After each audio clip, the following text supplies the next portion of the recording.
Chaque fois que vous entrez dans votre chambre de prière pour vous entretenir avec Dieu, commencez par vous recueillir et vous souvenir que l'Esprit est là, en vous.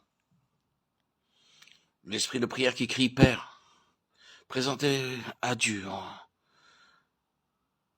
votre prière. Présentez-vous à Dieu en reconnaissant distinctement devant lui. Est-ce que vous en soyez vous-même intimement convaincu que vous êtes le temple du Saint-Esprit? Après cela, vous serez dans la disposition voulue pour faire un pas de plus, pour demander à Dieu très simplement, très tranquillement, de vous accorder aussitôt l'action de son Saint-Esprit. L'Esprit est en Dieu, et il est en vous aussi. Ce que vous demandez donc au Père qui est aux cieux, c'est qu'il vous envoie une manifestation plus vivante de son Esprit tout-puissant. C'est que l'Esprit qui habite en vous agisse avec plus de force. Demandez-le.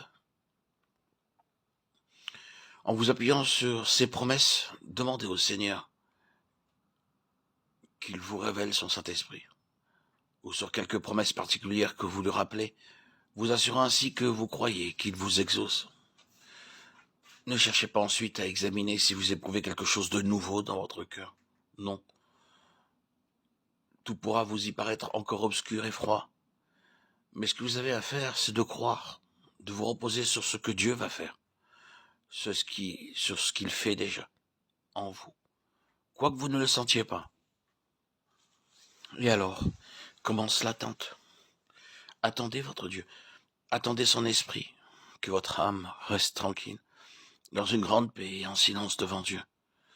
Donnez au Saint-Esprit le temps de produire et d'affermir en vous l'assurance que Dieu lui permettra d'agir avec puissance. Nous sommes de saints sacrificateurs devant offrir des sacrifices spirituels, 1 Pierre 2,5. L'acte de tuer la bête du sacrifice était une partie essentielle du service des sacrificateurs. Pour vous aussi, dans ce que vous offrez à Dieu, il faut qu'il y ait mort, reddition du moi, renoncement et sacrifice complet du moi et de ses propres forces. Pendant que vous attendez devant Dieu dans un saint recueillement, il voit là la confession de votre incapacité à lui apporter quoi que ce soit, ni sagesse pour prier comme il faut, ni force pour travailler avec efficacité.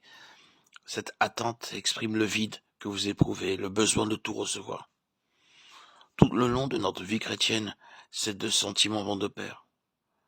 Le sentiment de notre propre misère et faiblesse, et la joie d'être pourtant riche de richesse et de force toujours suffisante. C'est dans cette attente devant Dieu que l'âme s'abaisse et reconnaît toujours plus son propre néant, et que par là même elle obtient la divine assurance que Dieu a agréé son sacrifice, et qu'il répondra à ses désirs.